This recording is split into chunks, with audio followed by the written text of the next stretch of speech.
What's going on, everybody? Bryan here, and today I'm going to talk to you about natural processed coffee, particularly what makes it unique and how do I like to brew it at home. But first things first, I need some coffee.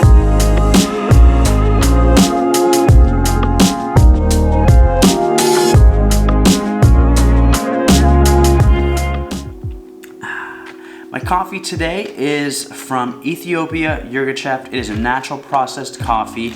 They processed it at Hallo Brewery in Ethiopia, and the roaster is Juno Coffee. So shout out to Juno Coffee. So you might be asking, what does it mean for a coffee to be processed naturally? What does that even mean? So believe it or not, coffee is actually a fruit that grows on a bush-like plant. I actually have one right here for you.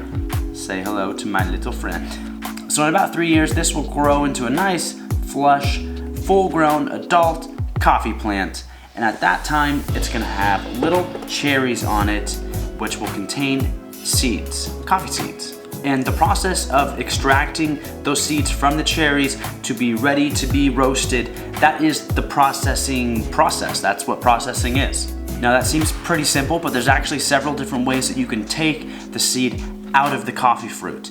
And the way we're going to talk about today is the natural processed way. And this is the traditional way. This is the way that coffee was extracted and processed for years and years before, machines and new technology came in. This is like the OG way on how to process your coffee. And it's still used today. So the way that they do this is once the fruit is ripe, they pick it from the bush and they simply just throw it on the ground.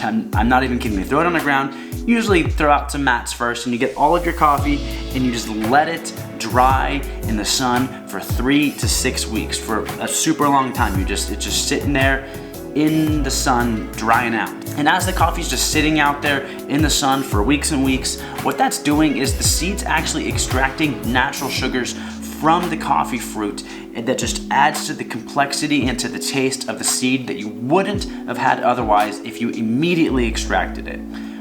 That's what washed processing does. It immediately extracts that seed, which it's not necessarily a good thing or a bad thing. You get different flavors, from either way. And as for brewing, that comes down to preference as well. But I'm gonna share with you the way that I like to brew natural processed coffee. I found that the pour-over method works really well when making natural processed coffee at home.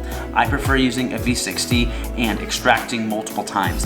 That is adding 100 to 200 grams of water at once and allowing that water to wash through all the way through the coffee, and then adding water again to get a second or third wash even, to get all of that complexity and all that flavor into your final cup.